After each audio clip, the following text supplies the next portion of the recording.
Recruiting people is really hard. When I invited people at that very first dinner, I put I posted on Facebook inviting people to dinner. And of course, nobody responded to that. No person on the right. I wouldn't have if I were them. And so I just started asking. I just started diving into my networks, and eventually a friend said, "Oh, I think I used to work with this woman who's conservative." So it was like this weird, like friend of a friend kind of thing. And anyway, so she put me in touch with somebody, and then that person agreed. And then I asked her, like, "Well, do you have anybody else you think we could invite?" Because people hang out with people like themselves. So of course she had conservative friends that she was willing to invite to that first dinner. So recruiting is really hard. You just have to start asking. And it's weird because like your political affiliation has become one of those taboo topics. So people are like, "Oh, I think that person's conservative or liberal or whatever, but I'm kind of afraid to ask." I'm like, I don't know. I ask. Again, at this point, what do you have to lose? And we're never going to make any progress if we don't just ask. So diving into networks, just asking over and over, I think is the way to do it. Now, as I've been organizing these larger dinners, I've actually, done research into different organizations like college Republicans, organization like the Rotary Club is often filled with a bunch of conservative people. Anyway, so thinking about different organizations that you can sort of infiltrate, meaning find a contact there. Maybe you've got a friend who works there. It's really hard to just cold call, as you can imagine. And so it is helpful when you can have a contact who already has trust within a certain community. So you have to build trust in order to invite people to your house and certainly to invite people to have a difficult conversation. And so in order to build trust, you have to build relationships. I'm a relationship builder. I'm always inviting people over. I'm always sort of having these conversations with people over and over. And so I've started relationship building early on. Like I collect people. And so if you're kind of starting from zero in that regard, it'll be a little bit harder, no question. And so again, just start with the people you know first and see what kind of connections you can make through that, because you've got to have a little bit of trust first before you're able to engage people in these kind of conversations.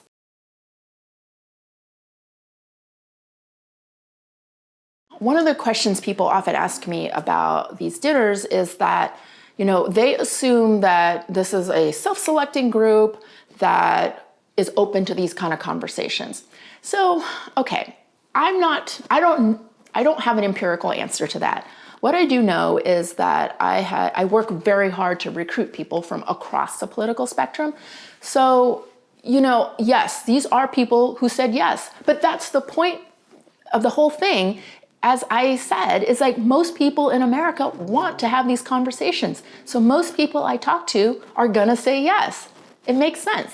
And so, when people come to these dinners, they are very open to these conversations and they are very engaged in wanting to have difficult conversations. Now, I will say that, some people have told me afterward, I had the most incredible conversation. Like we talked about all these things that I've never talked to about anybody before who, had a different political view. Other people are like, we never got deeper. And, it runs the gamut.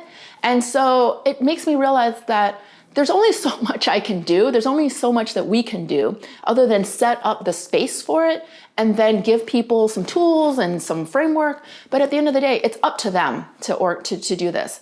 So when you're organizing something larger, like what I've been doing with 50 to 80 people, all you can do is set up the framework for this and do your best to get people to engage in this way, in this deeper way. But I think that, on an individual basis, when you're having one-on-one conversations, or let's say you organize a dinner at your own home for 6 people, and I will say 6 people is the ideal number, because that way, You can have one conversation. If you have more than 6 people, it starts to splinter off into side conversations. So you definitely want to make sure everybody's focused in on each other. But anyway, so if you're organizing something smaller, you have a lot more control over how these conversations go. And so that's why, when you see the conversation going off into non-relevant directions, you can bring people back. You can ask these deeper questions. I encourage people to have one-on-one conversations or small dinners. Do small conversations and don't try to do these large dinners. I will say that I really enjoy organizing really large dinners, but I'm interested in figuring out a way to create a more intimate experience within this larger experience of being in a giant room with a lot of people. Because I think people will probably open up a little more if they have a more intimate experience. You can build trust more within that conversation. And once you build more trust, you are more willing to open up about, your true beliefs.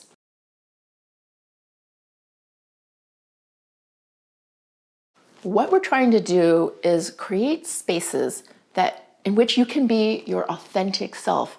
Be whoever you want to be and not engage in polite chit chat or, say things just to make the other person feel good.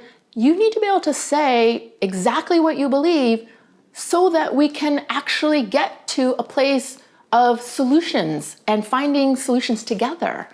And we're never going to be able to do that if, 1, we don't actually talk to each other, and 2, we don't talk to each other in an honest way.